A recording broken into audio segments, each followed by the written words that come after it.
உங்களோட ஒன்னாட்டிகளோட கவனக்குறைவுனால தான் ஒரு உயிரிழப்பு ஏற்படுது. அவசர உயிர் காக்கிறதுனால ஆக்சிஜன் முக்கியமான அது இருக்கணும். அது இருக்காது.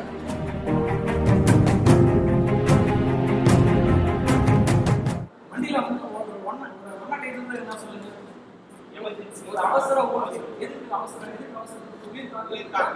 அப்ப அவசர உயிர் காக்கிறதுனால ஆக்சிஜன் முக்கியமான அது இருக்கணும். அது இருக்காது. சரி, அவங்க தப்பா தான் சொல்றாங்க. நான் தான் பேசுனேன், நான் தான் புக் பண்ணேன், நான் தான் புக் பண்ணேன், அந்த ஸ்டாஃப்லேயே பேசினேன். நேற்று மதியானம் வந்து ரொம்ப முடியாமல் இருந்தாருன்னா முந்த நேரத்துலேருந்து ஹாஸ்பிட்டல் கூட்டின்னு போனோம். நேற்று வந்து இங்கே பக்கத்தில் உள்ள கிளினிக் கூட்டின்னு போனோம். நல்லா தான் இருந்தார். மூச்சு தும்போட சிரமமாக இருக்குன்னு தான் கூட்டின்னு போனோம். இங்கே வந்து கூட்டின்னு போனதுக்கு வந்து இங்கே பிடிசியில் உள்ள கிளினிக் கூட்டின்னு போனதில் வந்து பெரிய ஹாஸ்பிட்டலுக்கு என்ன கூட்டின்னு போயிடுங்க, ரொம்ப முடியாமல் இருக்காரு அப்படின்னாங்க. ஸோ அதனால் அங்கேருந்து நாங்கள் வெளியே வந்துட்டு 108 கால் பண்ணி ஒரு 12:40 இருக்கும், 12:38 12:40 இருக்கும். 108 கால் பண்ணி புக் பண்ணி இந்த மாதிரி 108ல் என்ன இஷ்யூன்னு கேட்டாங்க. பேஷண்ட் எங்கள் பேர் அதெல்லாம் கேட்பாங்களா, அதெல்லாம் கேட்டாங்க. பேர் சொல்லி அவருக்கு என்ன உடம்புக்குன்னு கேட்டாங்க. இந்த மாதிரி சுகர் ஜாஸ்தியாக இருக்குது, மூச்சு விட கஷ்டமாக இருக்குது அப்படின்னு எல்லாம் சொல்லி அதுக்கப்புறம் ஆம்புலன்ஸ் வந்து ஒரு 5-10 நிமிஷத்தில் வந்துருச்சு. உடனே வந்த ஆம்புலன்ஸு நாங்கள் பிடிசியில் எங்கே இருக்கீங்க கேட்டாங்க. பிடிசியில் தான் இருந்தோம். பிடிசி பஸ் ஸ்டாண்டில் வந்துருங்க சார். நாங்கள் பஸ் ஸ்டாண்டில் தான் அவரை வந்து ரிசீவ் பண்ணி ஆம்புலன்ஸில் ஏற்றுனாங்க. அவர் ஏற்றும் போது அவர் ஒரு கை தாங்களாக பிடிச்சி தான் நாங்கள் வந்து நாங்கள் தான் உட்கார வச்சோம். அப்போலாம் நல்லா தான் இருந்தார். அவங்க ஏற்றிட்டு அவங்க உள்ளே வந்து இன்னொரு ஸ்டாஃப் வந்து ஓட்டு ஓப்பன் பண்ணுறாங்க. அப்போ ஓட்டுநர் வந்து வெளியே தான் சொல்கிறாரு, அதில் ஓட்டு இல்லைம்மா அதில் அப்படின்றாரு. திருப்பி என்னென்ன சொன்னீங்கன்னு கேட்டது, இல்லை நாங்கள் போகும்போது பார்த்துப்போம் அப்படின்ட்டு டோரை க்ளோஸ் பண்ணிவிட்டு அவங்க தங்கச்சி உள்ளே உட்காரச்சு நாங்கள் அமுச்சு விட்டு அவங்க போயிட்டு இருக்காங்க. அவங்க ராயப்பேட்டைக்கு போயிட்டு இருக்காங்க.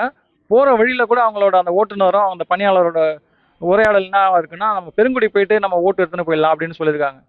பெருங்குடி போயிட்டு ஓட்டு எடுத்துன்னு போயிடலான்னு சொல்லி அதுக்கப்புறம் வந்து அப்படியே தான் சரி பெருங்குடி கூட போகல. அதுக்கப்புறம் அவங்க அப்படியே தான் ராயப்பேட்டை கொண்டுன்னு போயிருக்காங்க. மெயினாக இப்போ அங்கே போயிட்டு அவங்க என்ன சொல்கிறாங்க, அதுக்கப்புறம் அங்கே போயிட்டு டாக்டர் என்ன சொல்கிறாங்க, இல்லை ரொம்ப பல்ஸ் டவுனாக இருக்குது, ஒரு ரொம்ப கிரிட்டிக்கல் ஸ்டேஜ் தான் அப்படின்னு அவங்க டாக்டர் சொல்கிறாங்க. இவங்கள திருப்பி தொடர்பு கொண்டேம்மா, நீங்கள் தான் அங்கேயே ஓட்டு இல்லைங்களம்மா, வேறு எதனா ஆம்புலன்ஸ் நீங்கள் அப்பயே ஷிஃப்ட் பண்ணியிருக்கலாம்லம்மா, நீங்கள் ஏமா டேக் ஓவர் பண்ணீங்க அப்படின்னு கேட்டதுக்கு, இல்லை எங்கள் ஆம்புலன்ஸில் ஓட்டுலாம் இருந்தது, யார் சொன்னா அப்படின்ற தகவல் அவங்க வந்து மறுக்கிறாங்க. அப்புறம் இன்னொரு தகவல் என்ன சொல்கிறாங்க, நாங்கள் 108 ஏற்றும் போதுலேருந்து நான் அவர் ஆஸ்பத்திரிக்கு எமர்ஜென்சியில் வார்டில் சேர்க்குற வரைக்கும் அவர் நல்லா தான் இருந்தாருன்னு அவங்க சொல்கிறாங்க. ஸ்டேட்மெண்ட் யார் 108 ஊழியர் சொல்கிறாங்க. ஆனால் டாக்டர் என்ன சொல்கிறாங்க, தகவல் இல்லை, அவர் இங்கே வரும்போதே இதெல்லாம் இல்லை, அவர் ரொம்ப பல்ஸ் டவுனு, ரொம்ப சுயநலவு அதாவது இல்லாமல் தான் வந்தார், ஓட்டு சப்போர்ட்லாம் இல்லாமல் தான் வந்திருக்காரு போல இருக்கு. அது அவங்க வெளிப்படையாக சொல்ல மாட்டாங்க. இப்போ நம்ம பொதுமக்களுக்கு வெளிப்படையாக சொல்ல மாட்டாங்க. அது மருத்துவத்துறையோட அந்த இன்வெஸ்டிகேஷன் மூலமாக போனால் தான் அதுக்கு விசாரணை மூலமாக போனால் தான் அதுக்கு தீர்வு கிடைக்கும். ப்ளஸ் இதை வந்து இந்த உயிரிழப்புக்கான மெயின் காரணம் வந்து 108 அதாவது 108ஓட அவசர ஊர்தியில் அந்த ஆக்சிஜன் இல்லாத காரணத்தினால்தான் தான் அந்த உயிரிழப்பு ஏற்பட்டது. அவனுக்கு உடம்பு சரியான ஹாஸ்பிட்டலுக்கு கொண்டு போனோம். ஹாஸ்பிட்டலுக்கு கொண்டு போகிறப்ப அவங்க ராயப்பேட்டைனா எங்கன்னா எதுனா கூட்டிகிட்டு போயிடுங்க, கவர்மெண்ட் ஹாஸ்பிட்டல் கொண்டு போயிடுங்கன்னு சொன்னாங்க.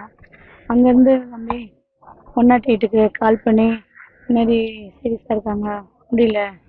அங்கே ஆட்டோலேருந்து அவனே வந்து இறங்கி ஆம்புலன்ஸில் படுத்துட்டான்.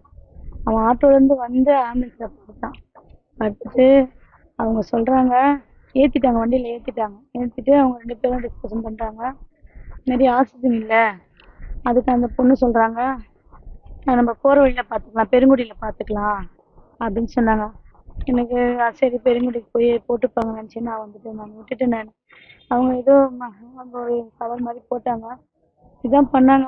ஆக்சிஜன் ஆனால் அவங்களும் ஏதோ பண்ணுவாங்க இங்கே பெருங்குடியில் நிற்கிறேன்னாங்களே, இன்னுமே நிற்கலையே, இன்னமும் அது ஒன்றுமே பண்ணல. அவங்க பல்ஸ் பார்த்தாங்க, பல்ஸ் அவங்க யார்கிட்டயும் கால் பண்ணி சொல்கிறாங்க, அவன் போயிடலாம் கொஞ்சம் பரவாயில்ல, கான்சியஸாக தான் இருக்கான், என்னமோ சொல்கிறாங்க. அவங்க எனக்கு அவனை பார்க்க, அவன் என்னை நல்லா பார்க்குறான், என்னை காப்பாற்றுங்கன்னு சொல்கிறான். என்னால் முடியல, நான் தனியாக இருந்தேன், என்னால் ஒன்றுமே பண்ண முடியல.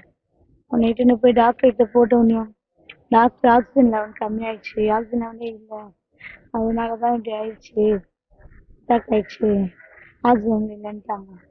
ஆம்புலன்ஸ் எதுக்காக நாங்கள் ஒரு உயிரை காப்பாற்று தானே நாங்கள் பண்ணோம். அந்த உயிரே போயிடுச்சு, அவன் சாகுற வயசா, அவனுக்கு 39 வயசு தான் ஆகுது. எங்கள் அம்மாவை எப்படி பார்த்துப்பான் தெரியுமா, எப்படி பார்த்துப்பான் தெரியுமா, எங்கள் அம்மா போகிற நிலைமை இருக்குது,